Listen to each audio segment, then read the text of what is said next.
Salam Malaysia Madani, Salam IPG Peneraju Pendidikan Guru Bertaraf Dunia. Welcome to Language Lab 2, to the respectful lecturers and dedicated presenters. Before we begin the session, allow me to first introduce our distinguished judges. Our first assessor is the esteemed Madam Siti Hasrina binti Mat Latif, and our second assessor is the Honorable Madam Syafika binti Mat Dawud.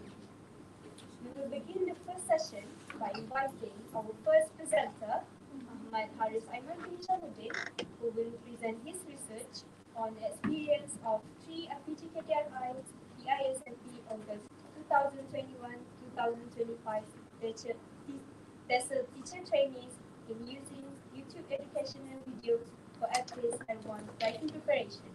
Please join me in welcoming Ahmad Haris.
Okay, sorry for the delay. Is it already 5 steps? Is it already 5 steps? Yeah. Sure. Wow. Assalamualaikum warahmatullahi wabarakatuh, and a very good afternoon. I bid to the esteemed panel of judges, Madam Siti Hasrina and Madam Umil, which is not present here, and the subkeeper and precise timekeeper, and as well as the audience and presenters. So, my name is Ahmad Haris Aiman bin Shamuddin, and today I will be presenting my research entitled Experience of 3 IPGM KDRI PISMP June 2025 TESOL teacher trainees in using YouTube educational videos for at-risk advanced writing preparation. Okay, so first I would love to inform you on the keywords here, which is the YouTube educational videos. So, the YouTube educational videos in this research refers to any YouTube videos that is focusing on the English language skills. So, it can be about the grammar skills, or the vocabulary, or sentence structures, or even the essay formatting and structure. Okay, so next. Moving on to the background of study. So, this study is conducted in IPG and KTRI using the TESOL teacher trainees of June 2025. Okay, so why do this research has been conducted is because the Ministry of Education of Malaysia, MOE, mandates that every TESOL teacher trainees in IPG all over Malaysia has to achieve C1 proficiency requirement in the CFR standard through the at-risk advanced test. So, not to mention the importance of at-risk advanced test itself, because the at-risk advanced test evaluates the 4 skills of the teacher trainees as well as the core skills, which is the grammar and vocabulary. Next. So, here is my problem statement. So, the problem that I found as a researcher to conduct this research is the challenges in writing among TESOL students. So, a study by Shabir and Nahida in 2014 has found out that Malaysian tertiary education TESOL students have a surprisingly poor abilities in their writing skills. This is further supported by Gulamuddin et al. That is in 2021 that says there are a lot of issues in the writing aspect. So, for example, the incorrect use of grammar, the wrong format, or the first language interference for the second language. And so, what is the impact of if we let these issues recurring? So, the impact is unable to fulfill the graduation requirements set by the MB. So, this is supported by Hairani et al. In 2021, which says that poor writing skills of the university students have an impact on their fulfillment of graduation requirements. Okay, so next.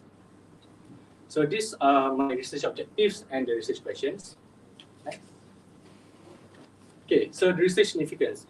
Firstly, the research significance towards the TESOL teacher trainees is that TESOL teacher trainees can use YouTube educational videos to prepare for their aptis writing preparation in the future for those who haven't taken it yet. And for the research significance for TESOL lecturers, so it informed the TESOL lecturers on the importance of, or advantages, I would say, of YouTube educational videos in self-regulated learning. So the TESOL lecturers can provide the videos for the students to perform their own practice on their own time as a supplementary lessons to prepare. Lastly, for the research significance for IPG Malaysia administrators, so it can inform the perceived use of YouTube educational videos in preparing writing preparation for the aptis test. So possibly IPG administrators can consider in curating a playlist of higher educational video content in YouTube, so to support the TESOL teacher training that have yet to underwent the aptis advanced test. Next. Okay, so these are the related past researches by 5 researchers. Okay, so all of these researches can be concluded that says YouTube videos affect positively on the participants' writing skills. So, for example, it reduces writing anxiety, and also the wide range of writing styles and techniques in the videos can be emulated by the participants. Next. So these are the research theories that is in my research. So the first is the effective filter hypothesis by Krashen in 1982. So basically the effective filter hypothesis stated that when the effective filter decreases, the effectiveness to learn and acquire language skills increase. So it becomes easier to learn when the effective filter is low. So the next is the acquisition learning hypothesis. It's also by Krashen in 1982. So in acquisition learning hypothesis, I'm focusing on the acquired system, which states that students learn better when they learn in context. So they can learn subconsciously rather than in a formal setting. For example, they can learn more watching the sample answers in the YouTube videos, but rather than focusing on specific part of the grammar or the vocabulary. So by using the sample answer, they can recognize the pattern of grammatical structures and etc. Lastly is the multiple intelligence theory by Howard Gardner in 1983. So in one of the intelligence is the visual spatial intelligence. So YouTube videos provide a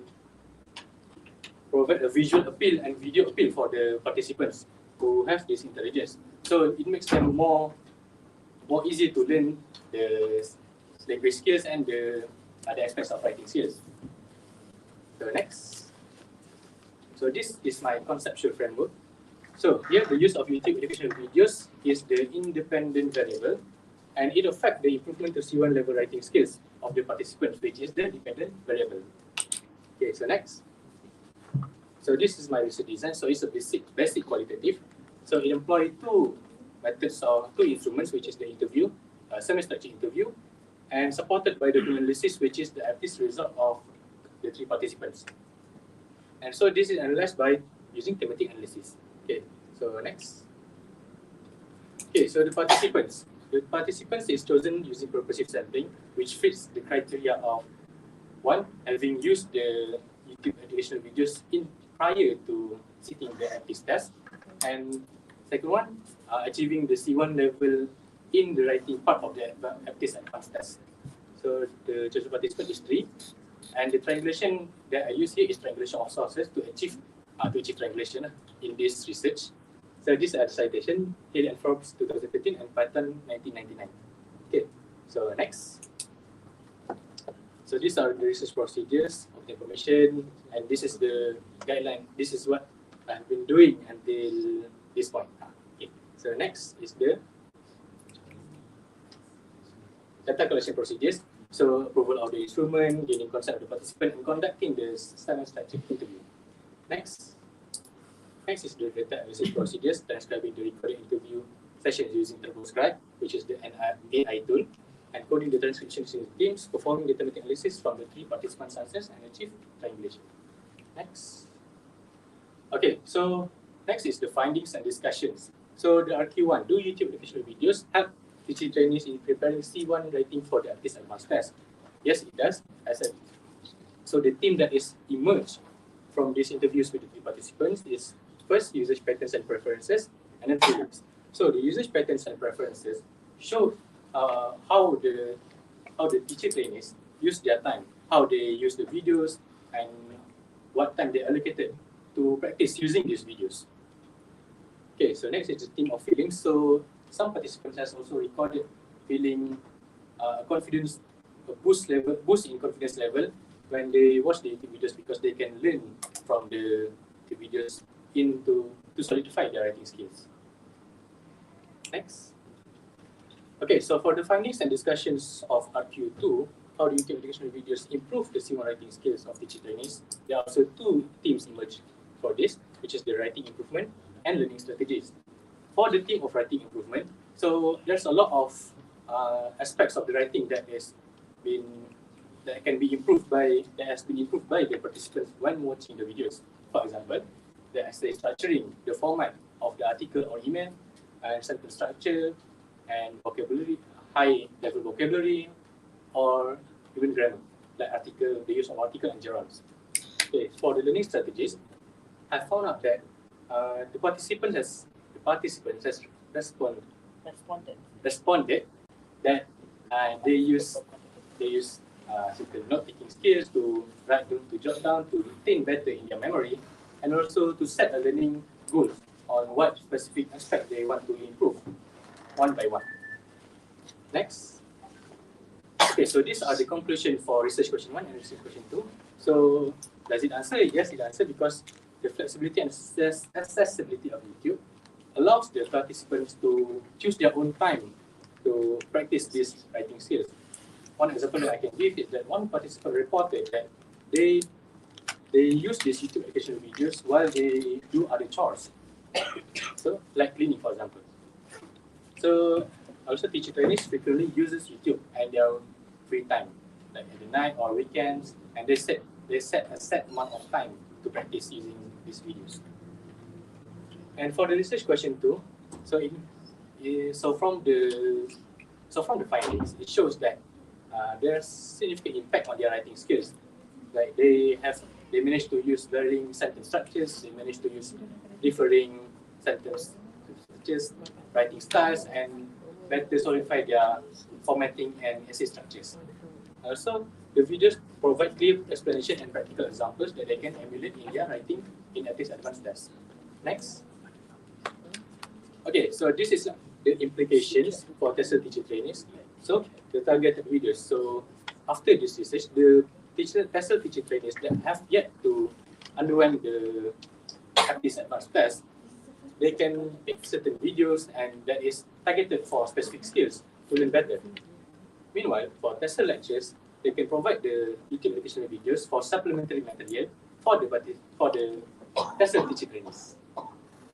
An IPGM administrator may consider creating a repository of educational videos that can help TESOL teacher trainees in preparing for their writing preparation for this advanced test. Next. Okay, so these are the recommendations for future researchers to expand on the research. Okay, so the first is regarding the type of research design, I would say.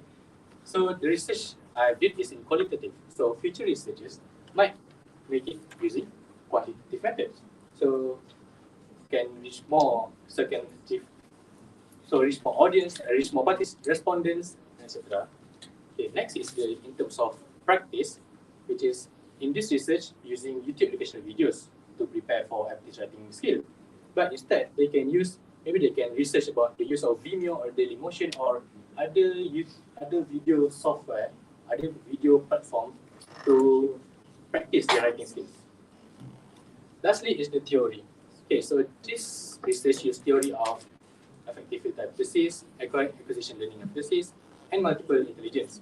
So instead, what future researchers can expand on this research is by using the constructivist theory to find new themes and new findings.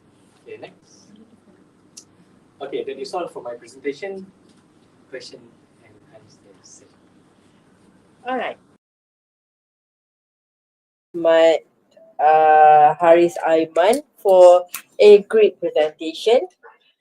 Okay, but I do have few questions. Now, going back to your conceptual framework, okay, looking at the conceptual framework, can you please change the slide to the conceptual framework? Page, I don't know which page is this. After the research theories. Okay. If I were to recall on the presentation of your research, you are doing qualitative. Am I right? Yes. Okay.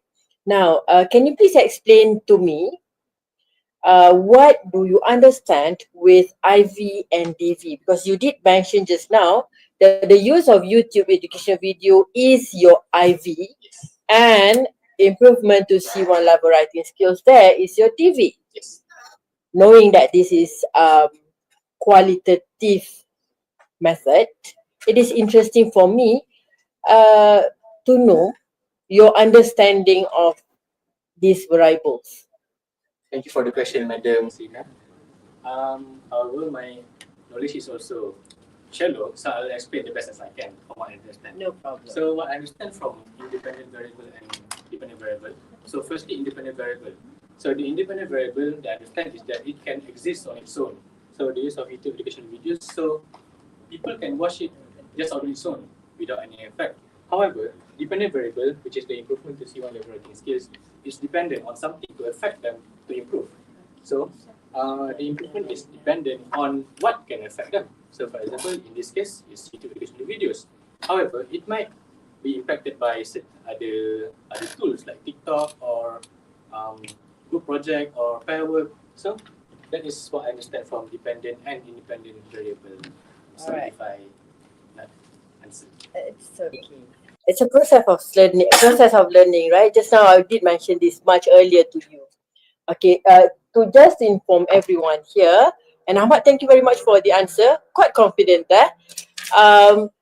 Just so you know, when we talk about qualitative research method, qualitative method, we don't have IV and DV. Ya, Encik Ahmad? Yes. Alright. So and then I would like to bring it forward, to your RQ. The write-up of your research objective, RO. Your RO here is to find out teacher trainees' use of YouTube educational videos in preparing for APTIS Advanced Writing Test. The keyword to find out, and also number 2, to identify. When we talk about to find out and to identify here, you are going to relate it to a numerical findings. Okay, sir? So I hope you may want to change the verb there to make sure that it is much clearer in terms of the objective. And for the RQ, normally it will reflect on your RO. Okay. So I hope you can discuss with your supervisor in terms of your research objectives again, and also your research question. Okay. But then RQ, okay lah kot. RO there, I believe you have to make some changes. Alright, madam. Thank you for the. I'm here just as an audience actually. And looking at the other evaluator is not around yet, so I just did it and just did it, right? Okay, I didn't know. Kau tarik awal-awal. Yeah, I'm here just as an audience. Okay, alright. Back to your RO. Okay, RO is when we talk about qualitative study, it is actually for you to dig all the research findings and so on. Okay, so it's better for you to explore, right? Just explore. Okay, and you may actually replace the word to find out, to identify with to explore. Okay, but when it comes to your RQ, how can be used actually. Okay, do you YouTube videos and so on. RQ usable. So RO recommends. Yes, RO. RO. But that requires a numerical findings. By using the word explore, then you can like exploring.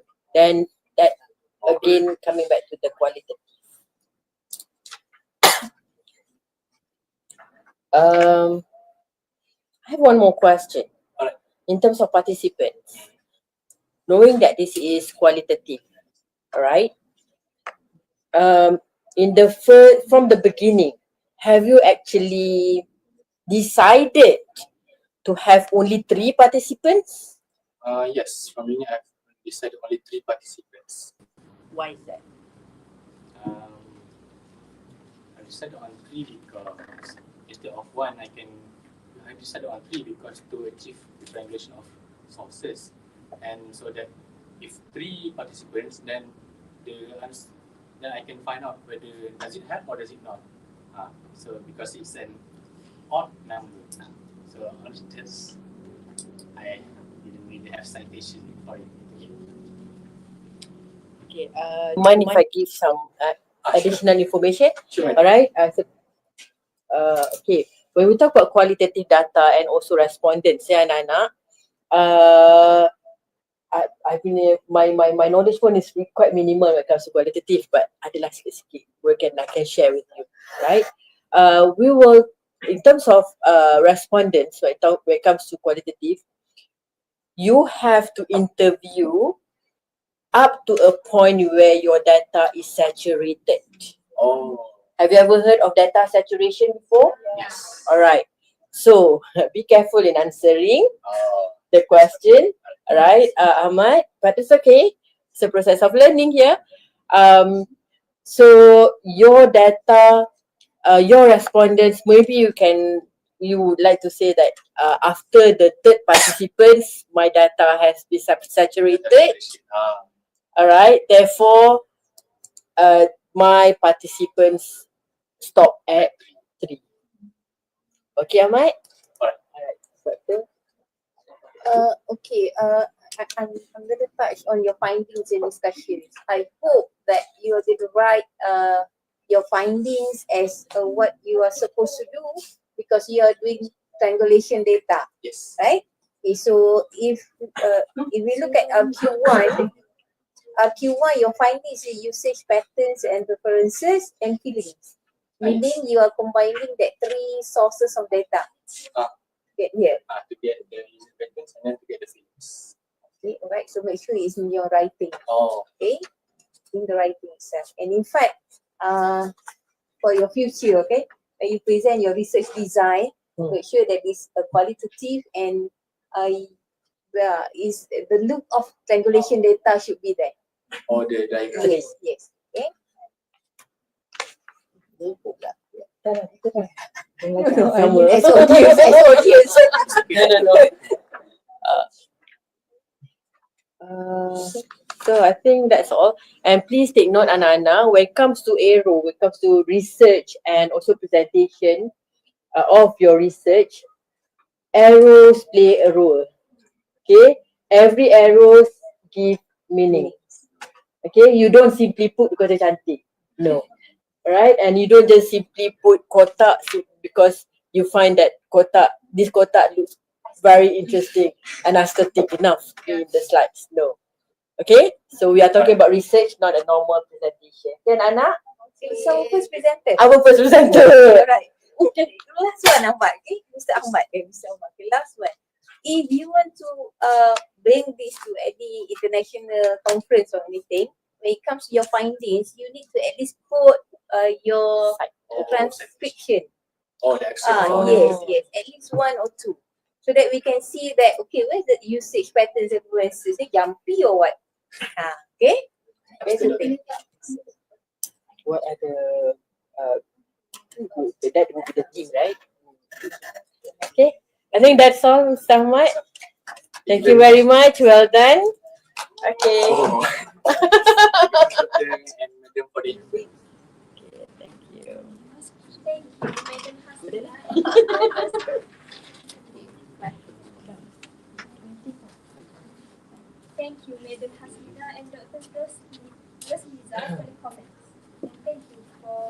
Ahmad Haris for the insightful presentation. Excuse me, sorry for disturbing. Presenters will be given 20 minutes to do your presentation. The first 15 minutes will be a ring by the people once. For the next 15 to 20 minutes, it will be two bell will be rung, and then for 5 minutes only allocated for the question and answer. Yes, okay, that's all.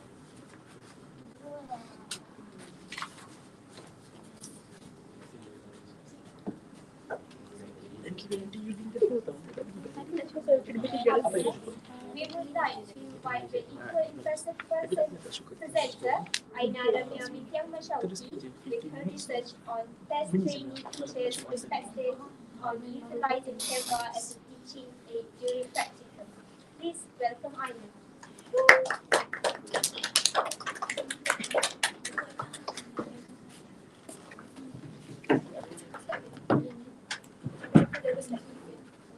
Instead of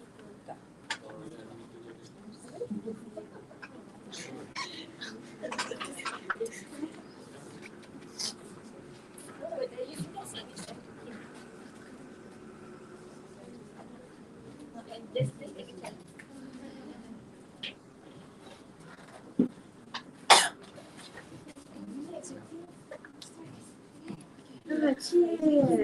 Bring yourself to the next conference, right? Look at Ahmad. Isn't that Robert, right? Sama zoom watch ini masuk sini.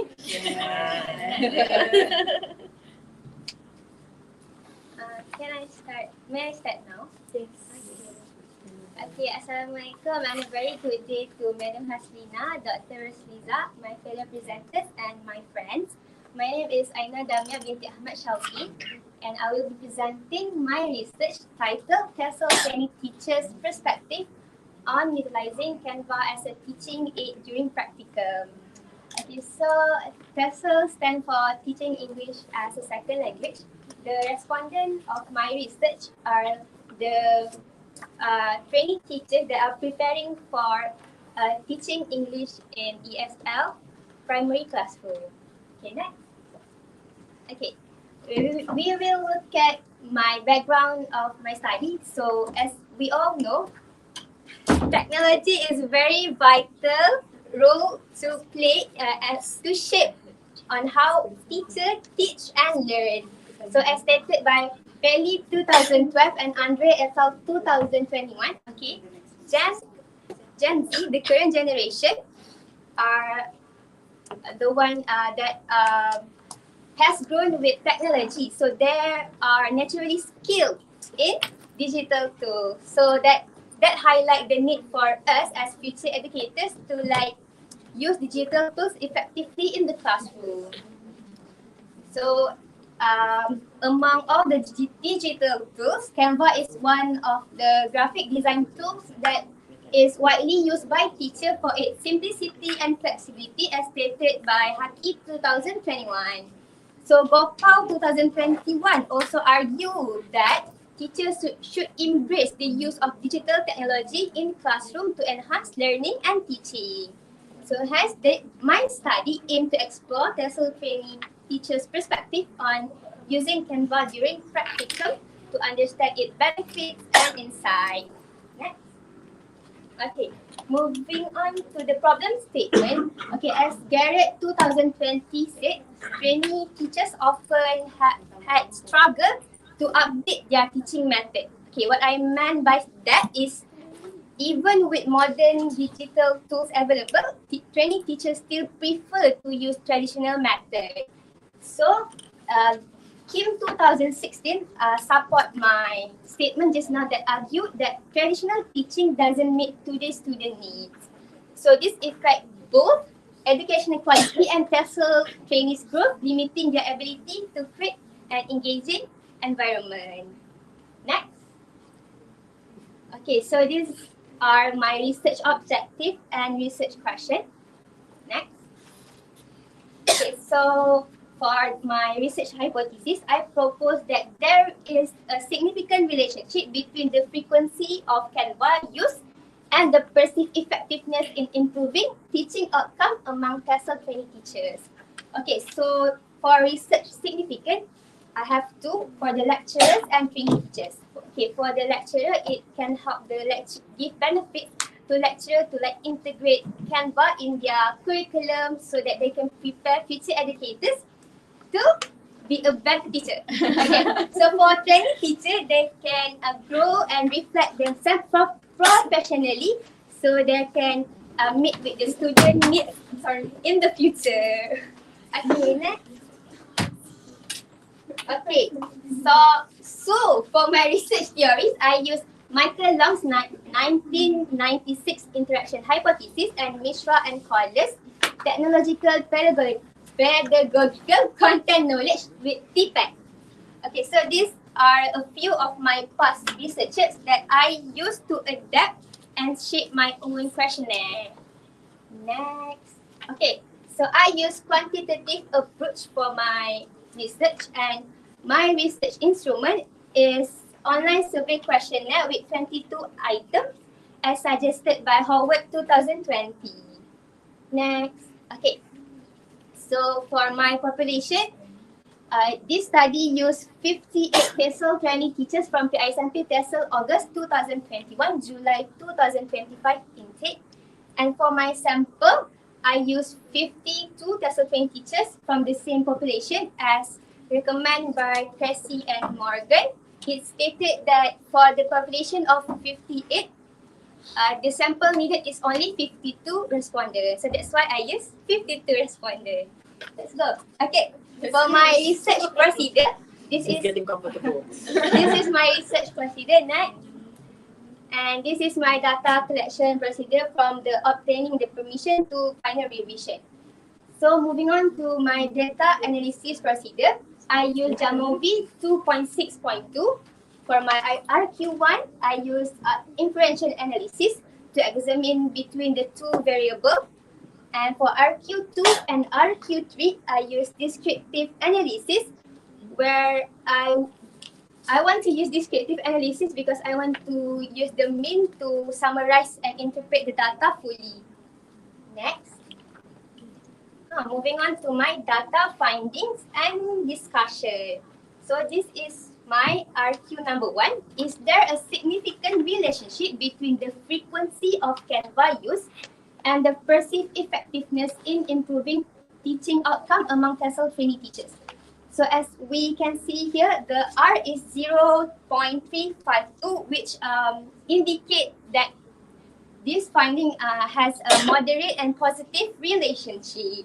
So the P value, which is 0.011 below 0.05, 5, shows that real connection. That it means that this is not just a random result. It is stated by Ahmadillah et al. 2023. Okay, so my finding relate with my interaction hypothesis that I use, which are supported by Monaco Vargas et al. 2022, that Canva enhances meaningful learning.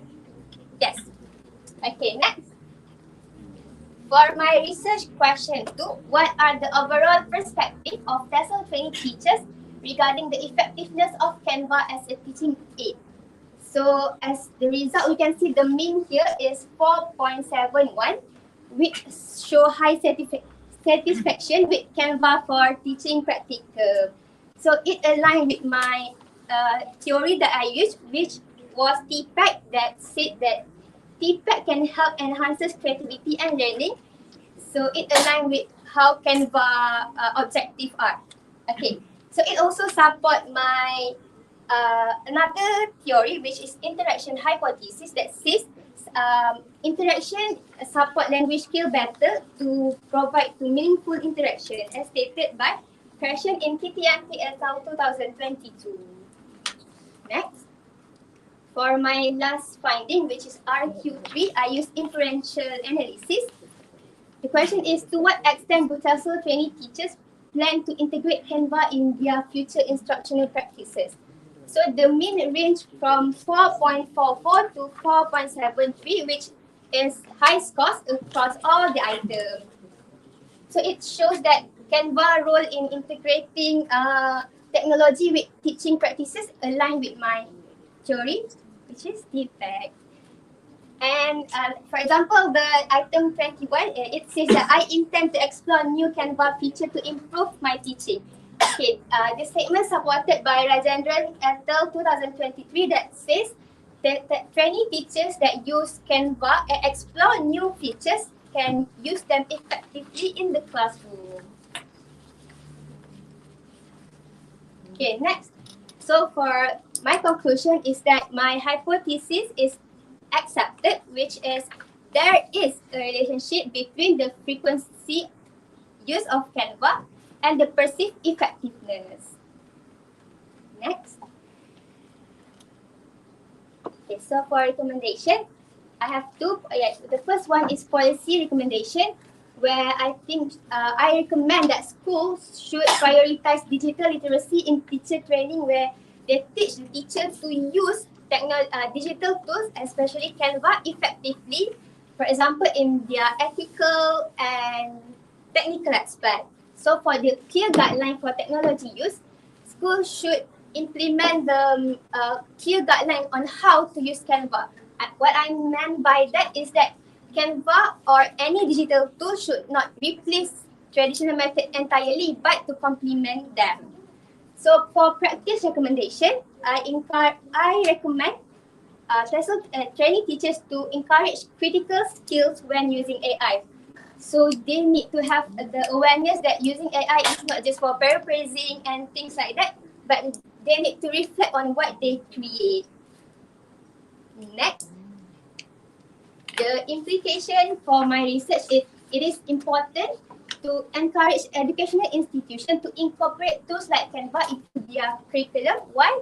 Because to develop a better future education for the students. Next is influence on future research direction. So, future studies could examine how Canva impacts student engagement, learning across other subjects other than English. Next, and I think that is all from me. Thank you.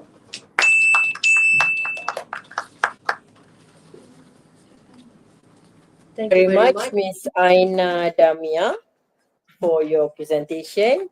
Well done. Okay. How do you feel now? Huh? What do you feel now? Alhamdulillah. Is it? No, it is not. Okay. So I have a few questions here. You ready? Yes. Before I move on to my question, I would like to highlight on the word teacher trainee and also trainee teachers. Okay, I know that some of you are using teacher trainee, some of you are using trainee teachers. Okay, due to your research, I was doing my research too, looking at the definition of these two, between these two. What would be the differences? So let me just share my thought, because Damia been using the word trainee teachers. And some parts you were using teacher trainee. Alright, the inconsistency. So anak-anak, be careful when you are writing your research. Consistency is very important. Now, before you move on to the consistency, you have to know the real meaning of what is teacher trainee and trainee teachers. Let me just share with you. Teacher trainee here would be the person who is a trainee with the goal of becoming a teacher. The PISMP students, you now. So meaning that the word is teacher trainee. While trainee teachers, on the other hand, they have already teaching, they have been in school, and they are still undergoing some training for pedagogical and things like that. So probably your our PDPP students, if we have to, clarify between these two. Therefore, which one do you use? Teacher trainee or trainee teachers? Teacher trainees. Okay, so you still have time to make changes, find and replace all. Okay, so this is just a little point that I would like to highlight here in your research. Okay. It is interesting to know about Canva because most of us, yeah, I do agree that Gen Z, you are using this technology and Canva, the digital tools, right, widely used. Can we go back to we look at your research objective and your research question? Okay. Now, looking at your research objective and your research question here,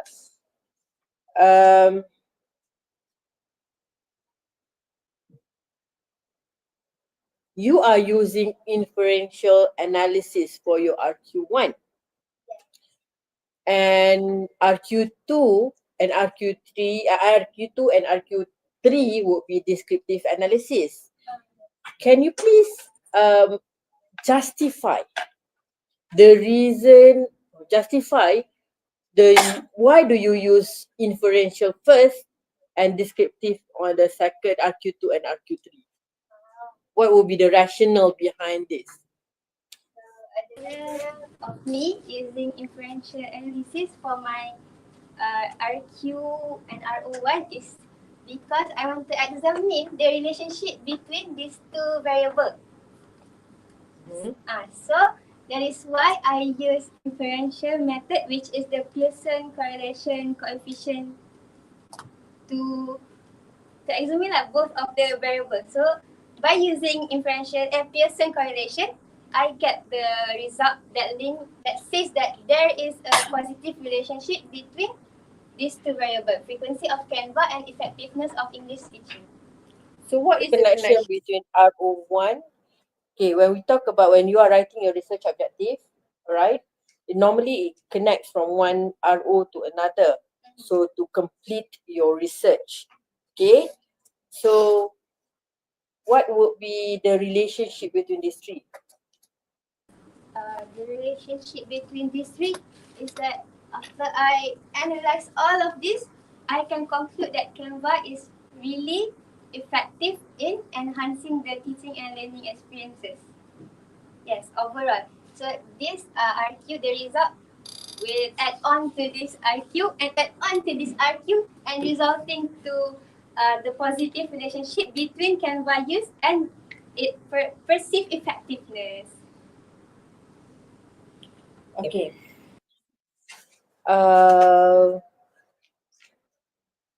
When we talk about research objective and research questions and also your analysis, usually we'll start with a descriptive. Okay, when you have the whole idea of what the research is all about, then you can look at the relationship. So that is normally what we will be doing. Okay, maybe Damia, you would like to double check with your supervisor in terms of the arrangement of your ROs and also your RQs. Okay.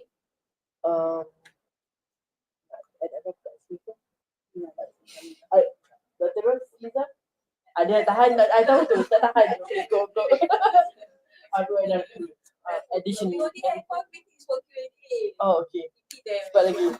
But I agree with Madam Bina. Okay, this is not this is the how do we call it, the recipe of research. Okay, right. No matter how you need to have the overview by descriptive analysis, by describing something, right? You're not going to jump into the conclusion that the relationship is there, the comparison is there, and so on. So start with the descriptive. Okay, as a practice. And because you are looking at to measure, to evaluate, there's a big work there of quantitative research. And be careful of the word effectiveness. Effectiveness is something to do with experimental study. Okay? And one more thing, when looking at your title itself, TESOL training teachers perspective. When you use the word perspective here, normally it will go under the descriptive analysis. Because perspective is just you're asking or looking at opinions, perception. So when it comes to perception level, it doesn't have to reach to RO1 to be inferential analysis yet. Okay, so go slow on that. Perhaps you might want to make some changes there. Okay, you may want to discuss. But then good luck. You have finished writing your chapter 1 to chapter 5. Okay, tak apa Adani. Tak apa, tak apa. For your future reference. Your future reference. Dah habis masa dah ke? 3 minutes more. Still have time. Still have time.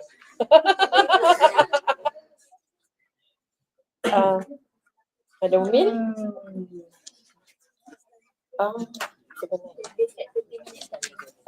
Sebenarnya population berapa?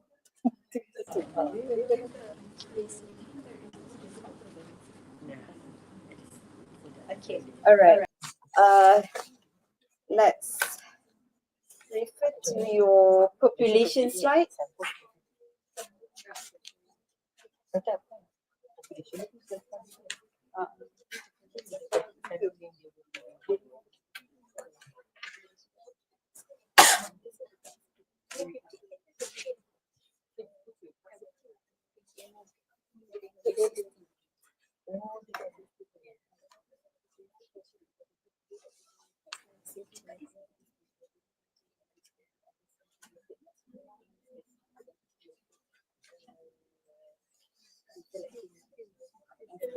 Madam, sorry, I have a question. Okay. Did it mention it there that referred to this Criteria and Morgan's in selecting your sample size? Okay. So is there any specific sampling method applied or used? Yeah, other than the one that you referred to, Criteria and Morgan. Thank you very much. So for me, I use a purposive sampling method. Okay. So what is purposive sampling method? Yes. What is purposive sampling method? We have a criteria that we need to follow using that purposive sampling method. So I use it because I have a few criteria that I want to use in my research. Yes. So all 52 TESOL training teachers did meet the requirements and all the purposes that you are seeking or looking for, Yes. including yourself? Including myself. Did you include yourself in the as part of the participants? Oh no. Okay. Excluding. Okay, great. Great. Excluding yourself, population is 57. The Madam Umil asked about sample. Okay, but you take from the population of excluding yourself. So it should be 57. Population. Then it will affect down there. Same goes as your RORQ. Okay. Get the message. Right. Thank you, Madam. And Dr. Thank you, Aina. Thank you, Madam Hasina, Dr. Rosnita, and Madam Umil for the comments. Thank you, Aina, for the wonderful presentation. Now, without wasting any time, let's welcome Amaliana binti Abdullah, who will present her research on exploring PISMP 2021-2025 lesson training teachers, perceptions of closed captions, and their role in listening comprehension.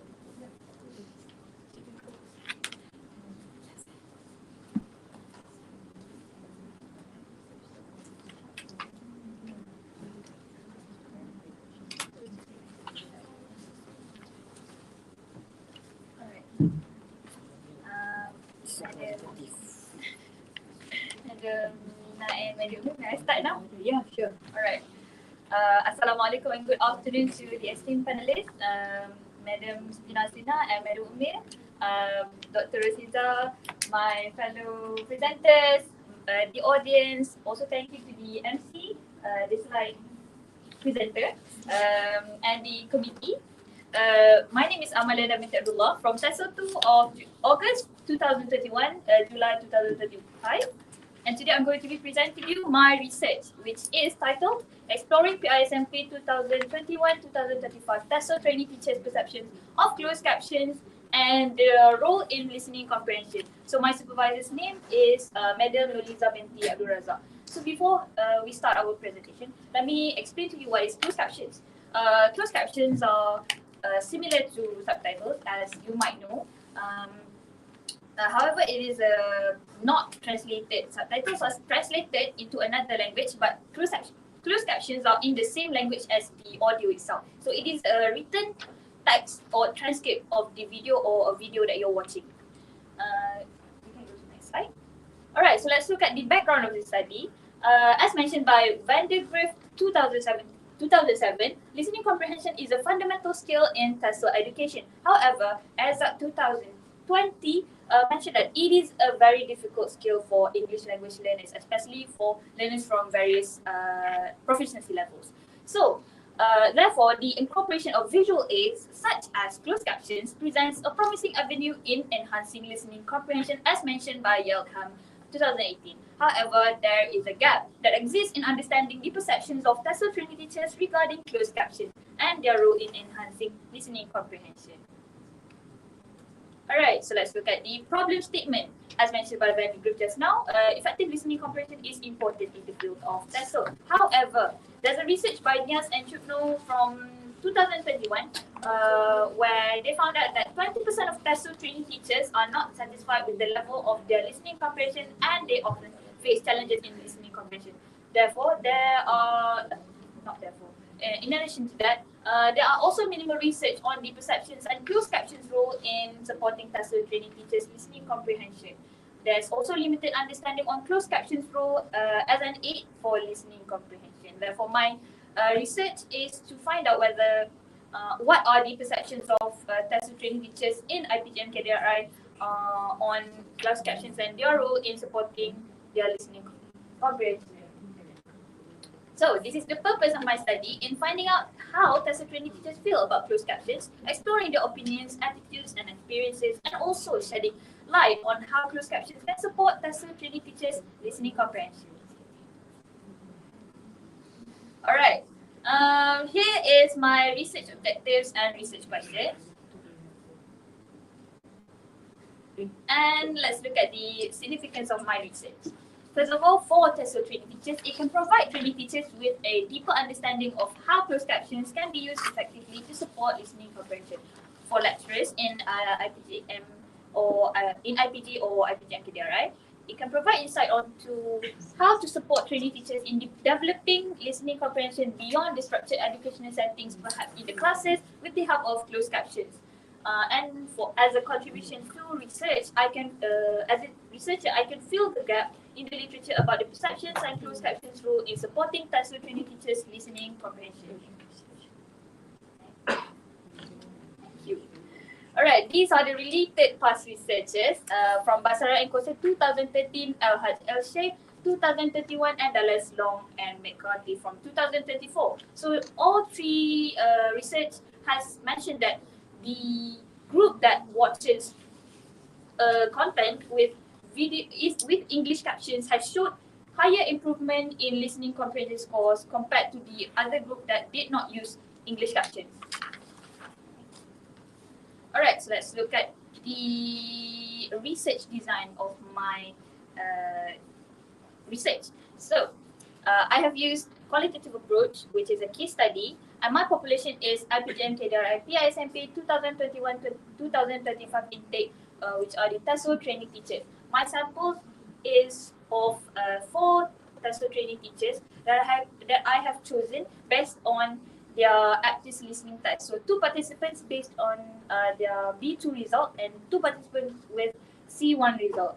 This is to provide diverse perceptions across varying proficiency levels that they have.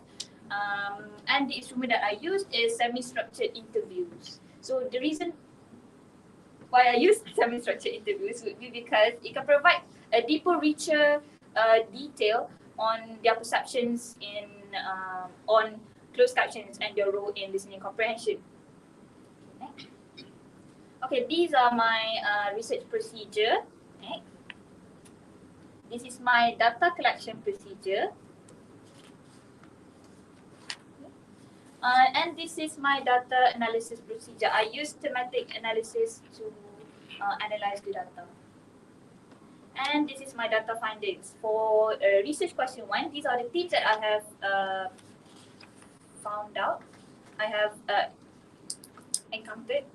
I have extracted from my research data, which is my interview. There are there are 5 themes here. We can look at it in the next slide. So for the first theme, which is the familiarity of closed captions, all 4 participants have mentioned that they are very familiar with closed captions since they have encountered them in multiple online media platforms such as YouTube, TikTok, and Netflix. And participants even mentioned it and related their understanding to subtitles in Korean dramas.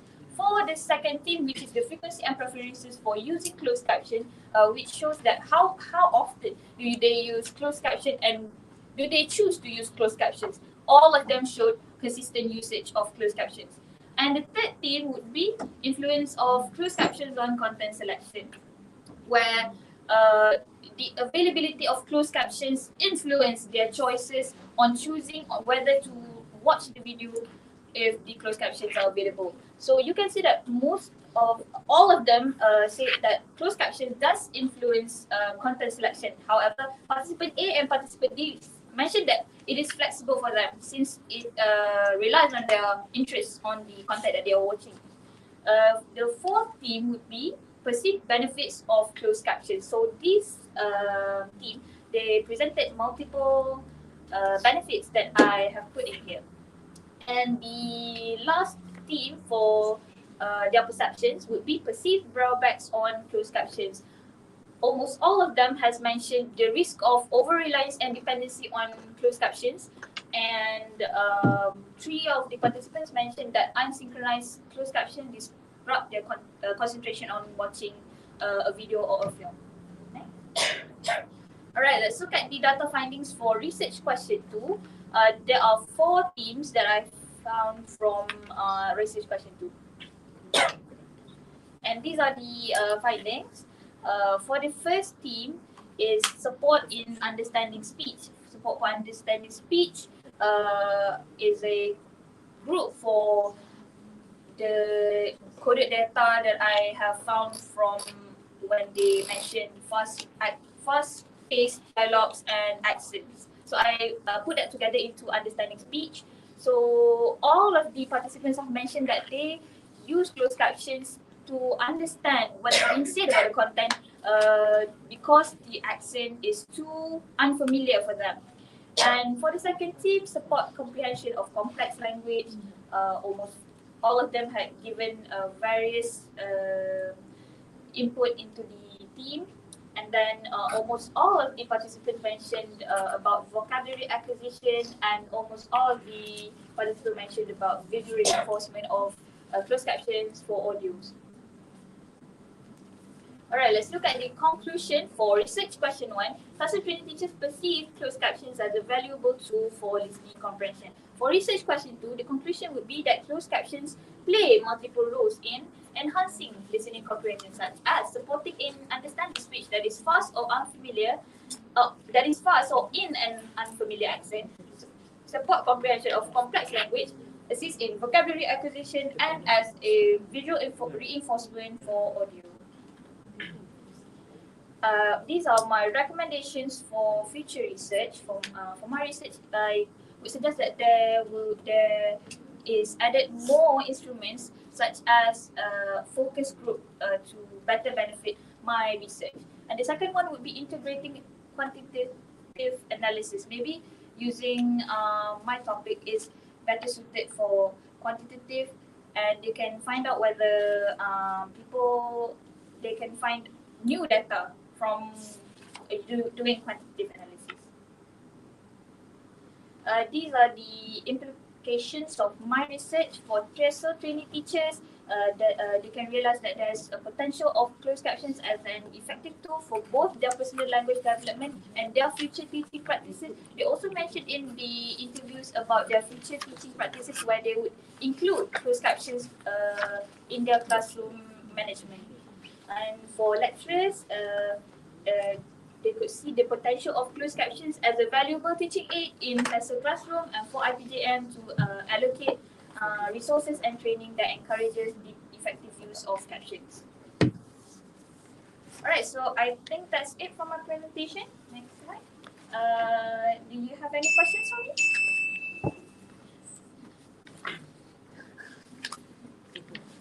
Thank you very much for the presentation, Miss Amaliana binti Abdullah. All right. Yeah, we do have questions definitely. We are given maybe 5 minutes, right? Okay. I would like to draw your attention to your RO and RQ because that's the heart of your research. Okay. When we talk about RO and RQ, this is where everything tied together, bond, and click, and we'll look at the impact at the back as the finding of the result, the research.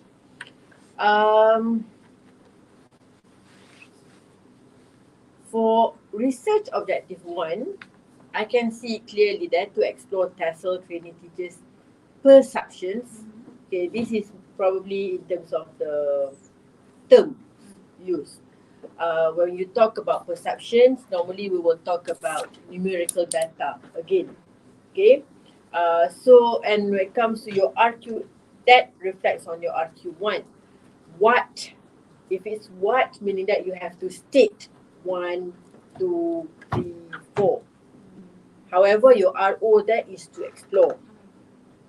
You might want to reconsider the RQ and also the words perception there. However, this is not what I would like to highlight the question on. The question here is on the findings of RO1 and also RQ1. No, this is discussion. Findings. Now, can you explain further?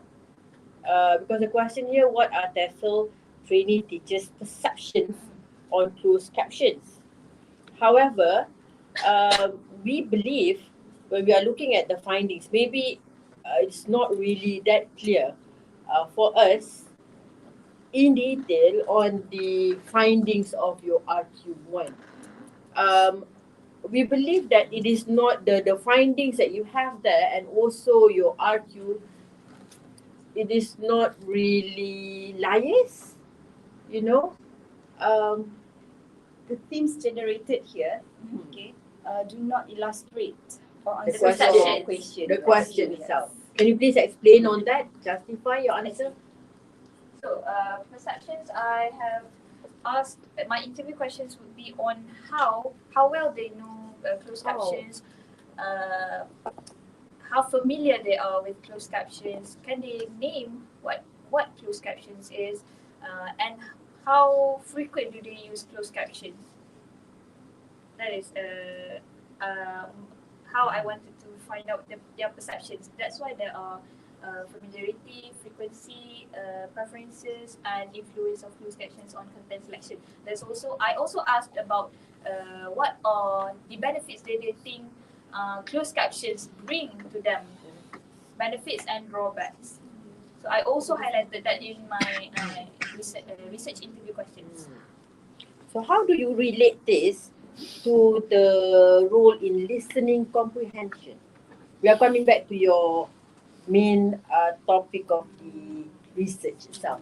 How do you draw all these findings to your research? Would you like to go to the findings of research question 2? Right, this one. So, as you see from the perceptions of the TESOL teachers, they have mentioned a lot of benefits and drawbacks of closed captions. Therefore, they also provide a insight into the roles of listening comprehension that closed captions bring, which are in these themes, which are the support in understanding speech, the support comprehension of complex language, visual reinforcement of audio, and vocabulary acquisition. These are the Your RQ2, yes, it reflects. Yeah. We are talking about your RQ1. Oh, how does it relate? RQ1 is RQ2, I have no doubt. Even I'm not questioning your RQ2 and RO2 from the beginning. My question is on your RQ1, the relationship between this going to your research.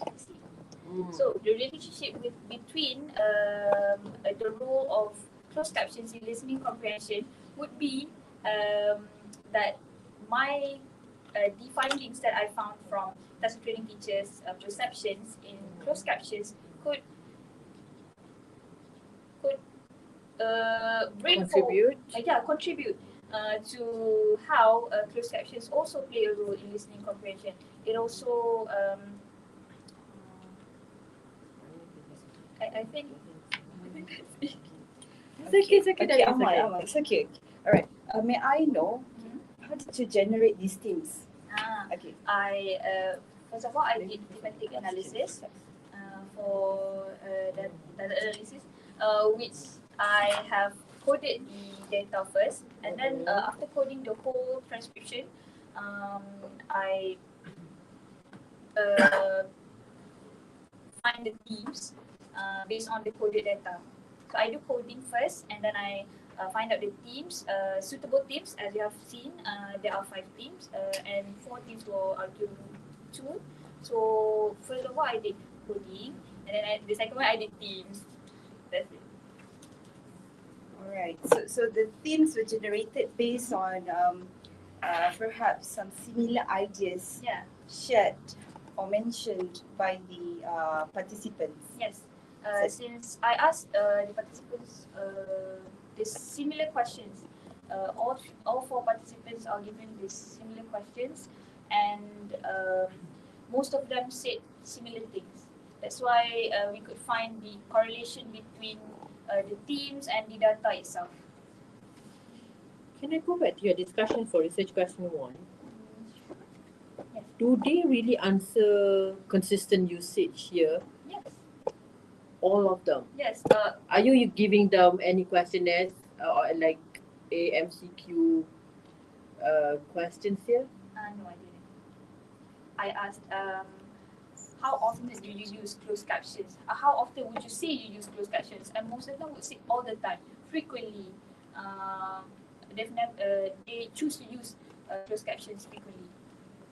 Because the data that you have is that it doesn't reflect on the qualitative, because when it comes to qualitative, there'll be quite variation. However, as you mentioned, we believe on the researcher that they are giving the same answer, that consistent usage. Okay, maybe you want to reconsider on RQ1 and RQ1 to revise on that. But we don't have any questions on RQ2, RO2, because it clearly reflects on the study itself. Okay, so maybe you want to go back to maybe you discuss with the supervisor on your RO1, RQ1. Even the title itself is perception. Perception is more towards quantitative research. Okay, Anna? But then you are doing good. No problem. Thank you very much. Thank you very much for answering the questions.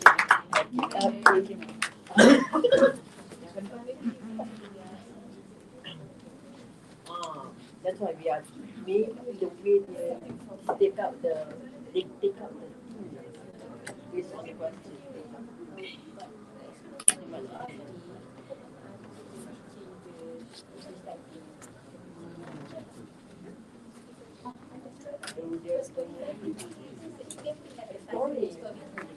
Careful. Exploring the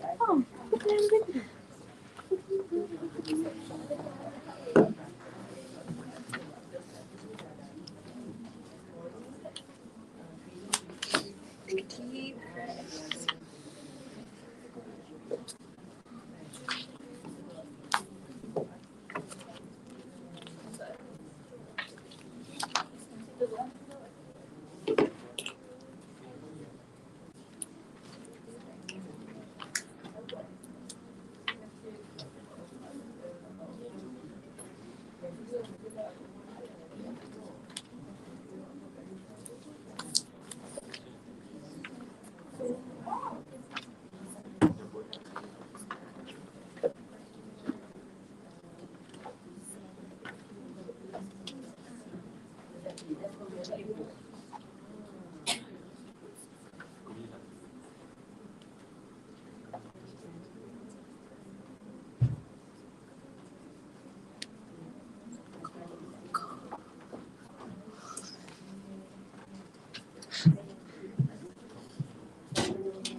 ya, Bina. What you can do here.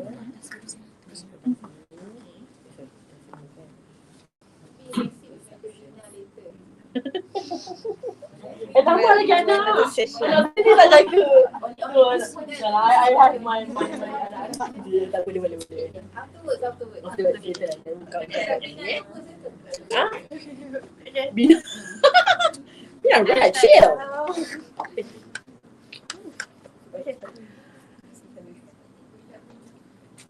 Assalamualaikum. Hello and good day. I bid to the esteemed panels, Madam Hasina, Madam Omil, my supervisor, Madam Salma, and Dr. Rosliza, fellow presenters and fellow audiences. So I am Ambilan Sabrina binti Nasharuddin, a TESOL PISMP student 2021-2025 intake. Okay, so today I am going to present my research report on perceptions of ESL teacher trainees towards the use of artificial intelligence AI tools in lesson planning for the primary ESL classrooms.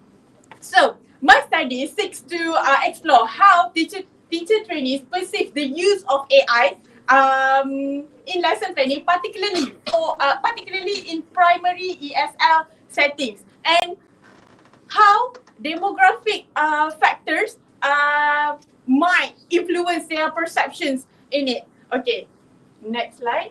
Okay, so my background of the study. So artificial intelligence has increasingly impacted the educational landscape in Malaysia, and according to Owen et al. In 2023, AI tools are crucial in supporting teacher preparation and instruction, and for technology to be integrated effectively, educators need confidence and self-efficacy, as highlighted by Kwon and Kim in 2018. So my study was inspired by the idea that AI could offer teacher trainees additional resources and innovative planning structures, potentially enhancing their lesson delivery and classroom management. So next slide. So teacher trainees generally prefer digital tools as they often find them more engaging rather than the traditional method. So Ijami in 2024 did mentions that AI can support ESL lesson planning by offering structured content and ideas. And however, factors like limited training, technical challenges, and varying level of confidence can hinder AI's effective use in ESL classrooms. Not only that, demographic characteristics such as age, gender, and technological proficiency level may also shape these perceptions, according to Han et al. In 2021. Next slide. So, as you can see, the primary focus of this study is to understand the ESL teacher trainees' perceptions of using AI tools in lesson planning, and it also examines how demographic factors, age, gender, technological proficiency influence these perceptions. Okay, next. So here are my research objectives and research questions. Next. So I hypothesized there is a significant relationship between ESL teacher trainees, demographic characteristics, age, gender, technological proficiency, and their perceptions of AI tools in lesson planning for primary ESL classrooms. Next. So this research is significant for teacher education programs, IPGM, and for the future and current ESL teacher trainees, and also for in-service teachers. Next. Okay, so I have 6 related past research for my study, 3 local and 3 international. So a range of studies has explored AI's role in education. And for example, Zulkarnain and Yunus in 2023 examined AI's effectiveness in ESL settings, while Sharifuddin and Hashim in 2024 analyzed the challenges teachers face in integrating AI tools. And not only that, Amdan et al. In 2024 also found that AI could enhance learning experiences through intelligent tutoring and adaptive assessments, highlighting its potential to personalize ESL learning. Okay, next. Okay, so we'll look at my research methodology. So I conducted my research with 125 TESOL teacher trainees from IPGM KDRI using purposive sampling. Okay, using purposive sampling in accord with the selection criteria that these students from 21-26 cohort, they enroll in the mandatory lesson planning courses, TSLB 3332, teaching in practice, and TSLB 3343, integrated skills in the primary ESL classroom. And not only that, they also just finished their first phase of practicum. Okay. Okay, so the sample included 92 respondents, 92 teacher trainees from the PISMP TESOL 21-26 cohort with 33 participating in the pilot study. Okay, a quantitative research was adopted using self-made questionnaires, survey 4-point Likert scale. Why it is a self-made questionnaire? That is because I already contacted the past researchers through email, but they did not reply to me. So my supervisor advised me to create the questionnaire on my own with the guidance from Madam Salma. Okay. Next. So, to ensure validity, my questionnaire was reviewed and approved by an expert in quantitative instrument and research, who is Mr. Wan Muhammad Suhairi. And after conducting a pilot study, to confirm reliability, I distributed the questionnaire via Google Form through WhatsApp. Okay, next. Okay, for data analysis, I conducted descriptive analysis for RO1 until RO3, focusing on mean and standard deviation. Okay, as for RO4, I employed inferential analysis using Spearman correlation coefficient. So, why did I use to examine the correlation between demographic factors and perceptions of AI? Why did I use Spearman instead of Pearson? In order for us to analyze the data, it needs to be in exact numbers. But in one of my instruments, how would they rate their technological proficiency level? It is in ordinal data, which are high, very high, low, and very low. That is the main reason why I choose Spearman correlation coefficient. Okay.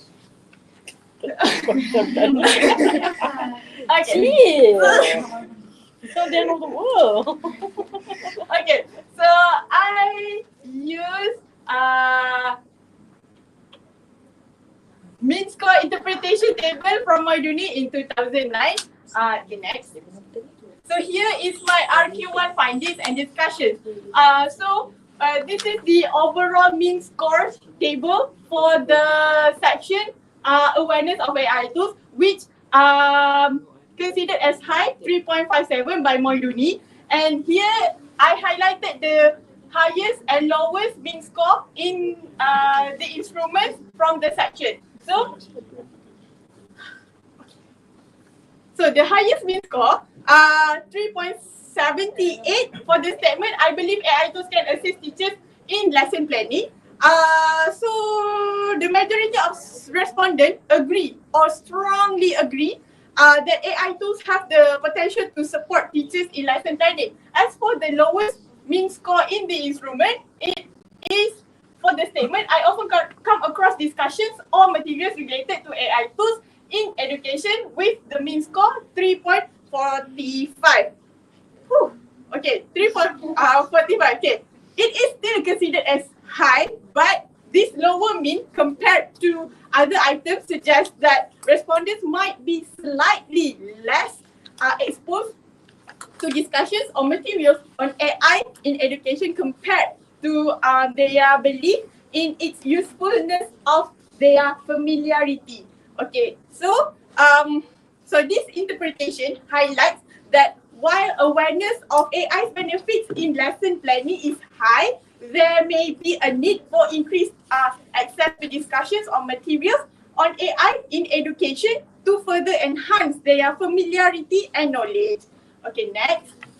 Here is my RQ2 findings and discussions. As per, like I said before, here is the overall mean score table for the section usage of AI tools to answer my RQ2. Okay, so the highest mean score here is 3.59, which I frequently use AI tools for lesson planning. Okay, so this statement indicates that respondents generally use AI tools for lesson planning with a relatively high frequency. So this suggests that majority of participants are incorporating AI tools into their lesson planning process somewhat regularly.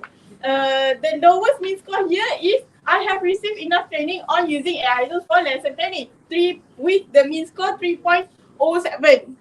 So this statement indicates that respondent feels they may not have adequate training on using AI tools for lesson planning. So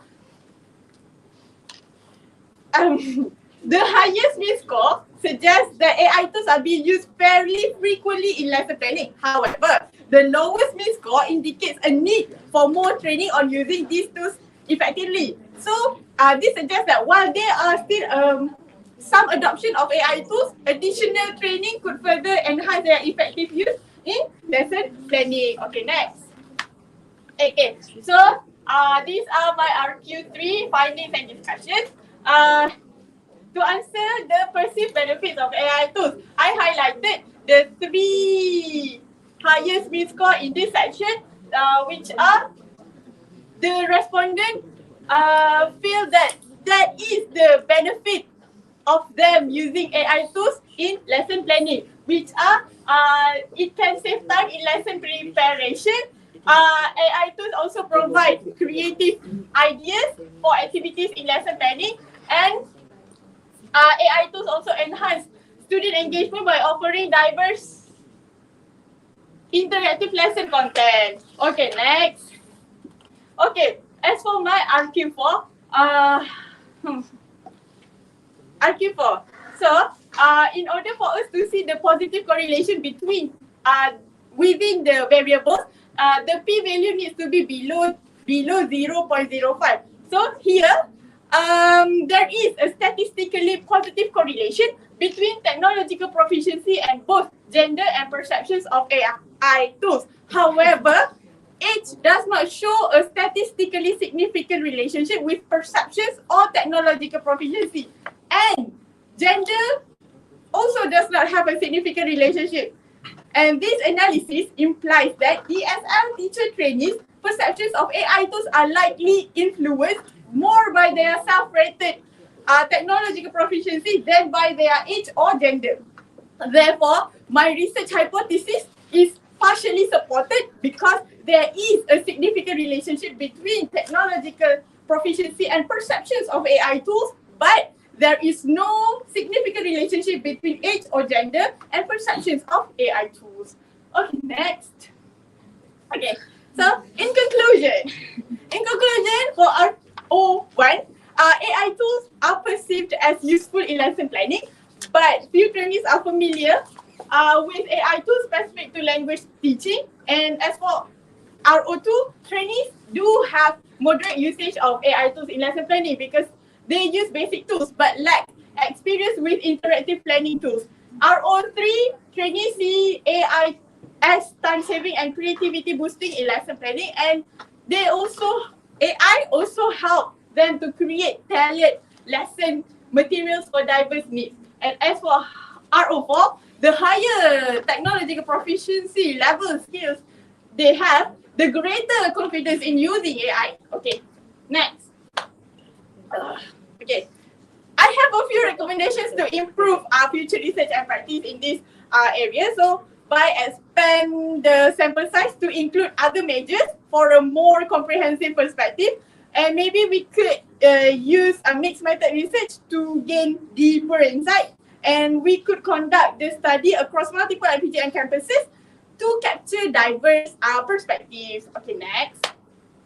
Okay. Okay, so for the implications, the findings could benefit teacher education progress, helping them integrate AI-based teaching, and for current and future ESL teacher trainees, these insights might support their journey becoming more tech-savvy educators. And for in-service teachers, they could also benefit from workshops or resources designed to enhance AI use in lesson planning. Okay, next. Thank you. This concludes my presentation. Do you have any questions? Alright, then, can you feel okay? Okay. Really? Alhamdulillah, that's good. Okay, well done. Amira, no Sabrina. I didn't know that you have Amira there. That's why I didn't notice that it's Sabrina that will be presenting today. I said, Madam, you be my examiner? No, I didn't know. Alright, wonderful job. We do have few questions here, Miss Sabrina. Now, Miss Amira. Okay, but before we move on to the RO and RQ, I would like to draw your attention to the conceptual framework. Betul ke? Dr. Siza nak cakap apa ke? Oh, can you enlarge that? In fact, I couldn't see clearly too. Okay, Anak.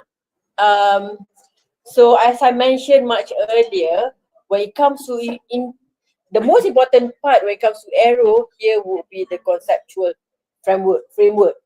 Okay, the arrow plays a role.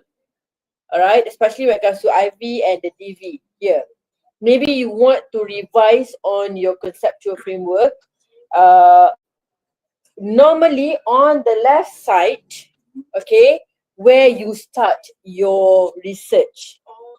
Okay, therefore, yeah, it's normally IV to DV. Alright, and then the arrow will go from right, left. Thank you. But my husband doesn't allow me to drive. Okay, that explains everything. Thank you very much. Left to right. Okay, so take note others too. When it comes to conceptual framework, normally we will work and start from the left to right. We'll start with the DV going to your IV. Why is that so? Can you please explain to me what is DV and what is your understanding of the IV? What is DV? What is IV?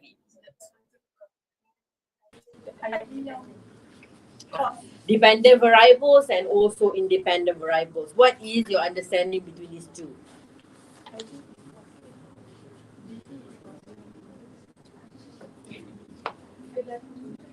You stated that dependent variables and also independent variables there, right? Okay.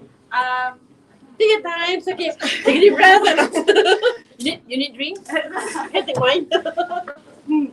Okay. IV is the variable that they can stand on their own.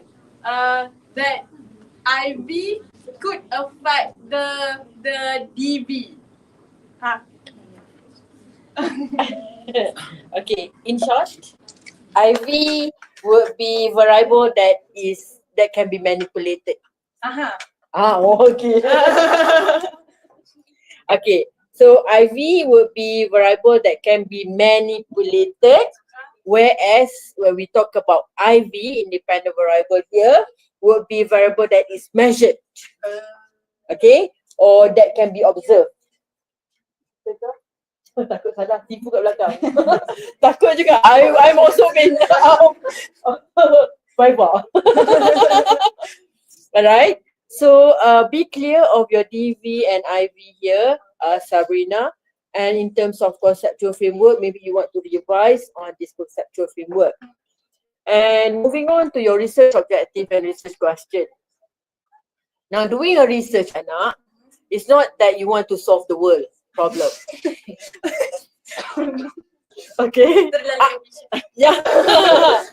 The enthusiasm, you know, can be seen here, right? Because RO1, RO2, RO3, RO4, you are looking at all different parts, different elements, which is good to have a research like this. Honestly, do you have the time to do all this? You're finished already. So what a question. Okay, because looking at your RO1 to RO3, okay, you are looking at three different level of three different elements. First one, you are looking at the awareness of AI tools for lesson planning. Second, level of current usage. Third, perceived benefits. So I was hoping when I'm looking at your RO4, I would love to see what have you done with the RO1, RO2 and RO3, and you may want to look at the relationship between these three instead of having a different research looking at the demographic characteristics. And it's very dangerous to have different more IV and DV coming in. When you talk about RO4 tu, ada banyak lagi coming in the IV and DV there. Your IV, sorry, your DV, sorry. Okay, your IV, your IV. Age, gender, technology proficiency, this would also will be your variables. Dia emerge a new one pula. Alright. So dapat dah pun kan. Perhaps later in the future you might want to consider not to have a lot and you might want to relate from one RO for one so that when we read a research or when you read an article or research, it's like reading a storybook, right? So you need to see how the flow of ideas go from one RO to another, you know, so you can see, oh okay, you can follow through the story. Okay, so but then this is maybe in the future you can change that. Okay, pada Min nak cukup. Alright, okay, Rina. Okay. How did you check the reliability of your self-constructed or developed questionnaire? It's a self-developed. The term used is not self-made. The term used in your research is self-developed. How did you check the reliability of your questionnaire? Cromba Alpha. Okay, so you did mention it just now. Not in the research.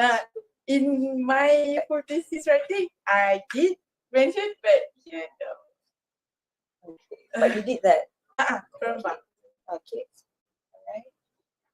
Okay, and okay, let's look at your problem statement again. Okay. Do you mind to explain again on what is the main issue that direct you to this particular topic or study? I would say the main issue,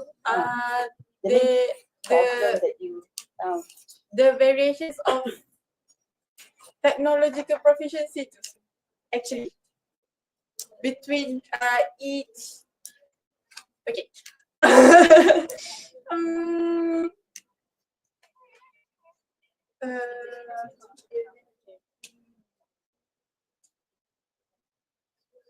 Okay. Actually, I did know quite a few number from the 21-26 cohort, and I also know that their their technological proficiency to yang the one yang influence them to use AI tools during the lesson plan.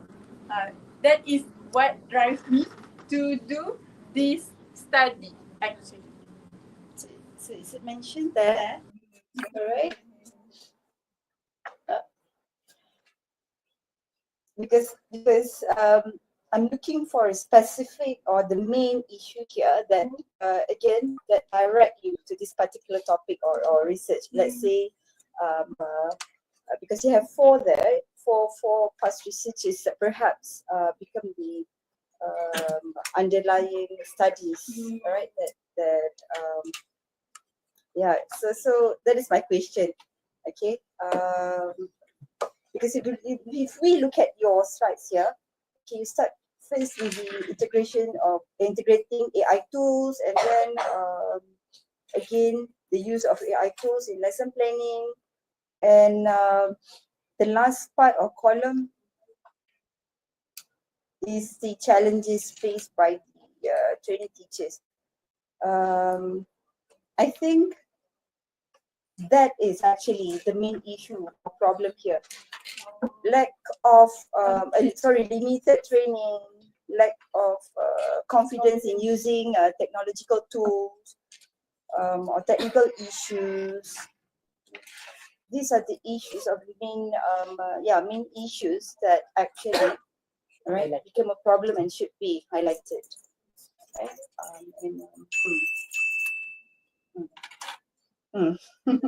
Okay.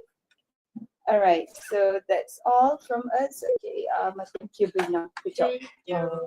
I just want to draw yang methodology in the questionnaire. Dr. Nafisa and Madam Salma. Okay, in terms of adapting questions, okay, I know that you said that you did mention just now you tried to contact the author, but you did not get the reply. As the questionnaires come from the articles, journals. They did not include it in the article. They did not include it in the articles. You couldn't find any other articles related to awareness of AI tools, usage of AI tools, perceived benefits of AI tools, willingness to adapt AI tools. Are you sure? And open source. If I have to look at all of this, that I do not. So the article, we need that that you were focusing on, they do not provide, the authors did not provide questionnaires inside that article. They Is that did so? provide the authors, but they don't have the questionnaires there, in there. So you stop at one? No, not only one, 3. Only 3. Oh. Alright. Maybe you want to look for more, because looking at AI and talking about this, there you can find questionnaires. Maybe keywords looking for questionnaires on the internet perhaps might be different. Okay, so because it's very dangerous to use a self-developed questionnaire later in the future, because looking at the validity, reliability, the steps of making questionnaires for research is not that simple. You will be questioned, but jangan je that this. Okay, Tina, well done. Thank you very much. I add a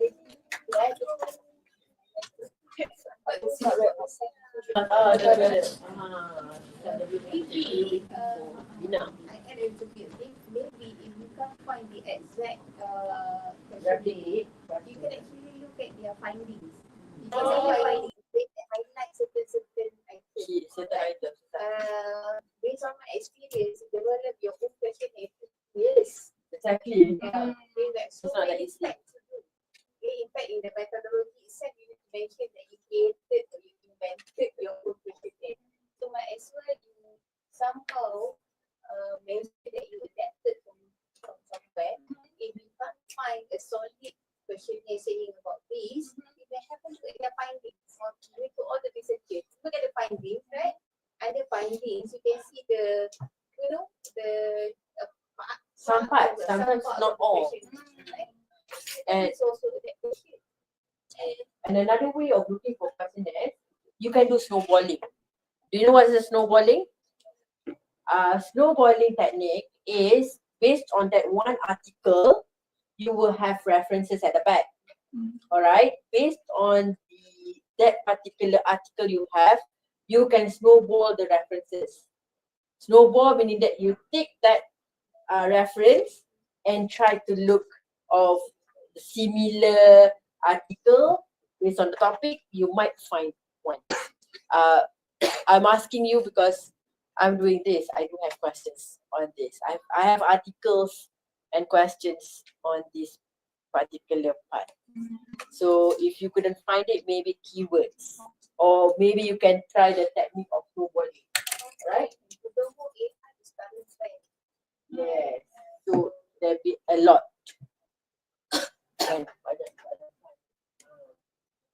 Okay, I think that's all.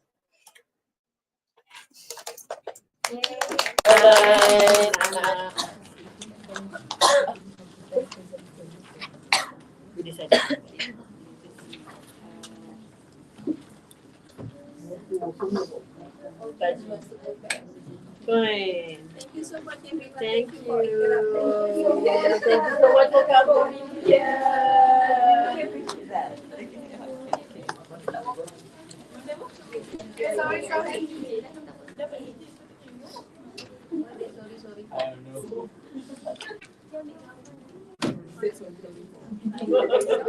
Bacot kita.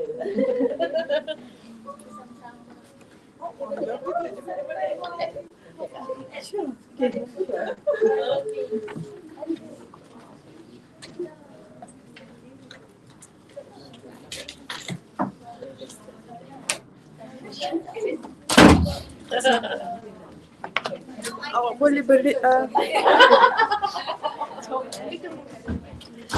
Thank you to all presenters in Language Lab 2, and a big thank you for our examiners, Madam Siti Nurhaliza binti Mat.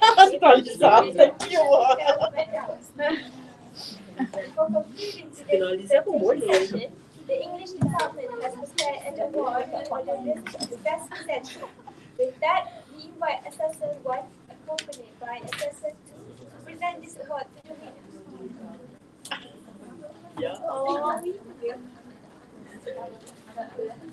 In the middle. Right. Jeng, jeng, jeng. So, as for today, November 11th, it is my pleasure to invite Amaliana to tell you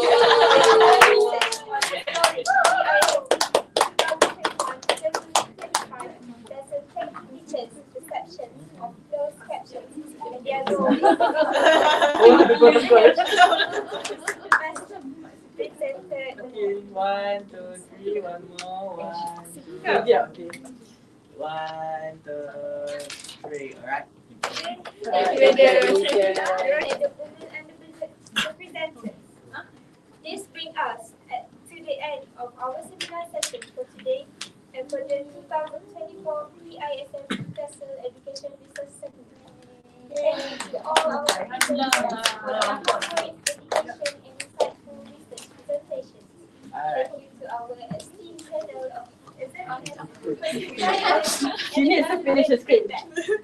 We hope that today's presentation have inspired new ideas and sparked interest in studying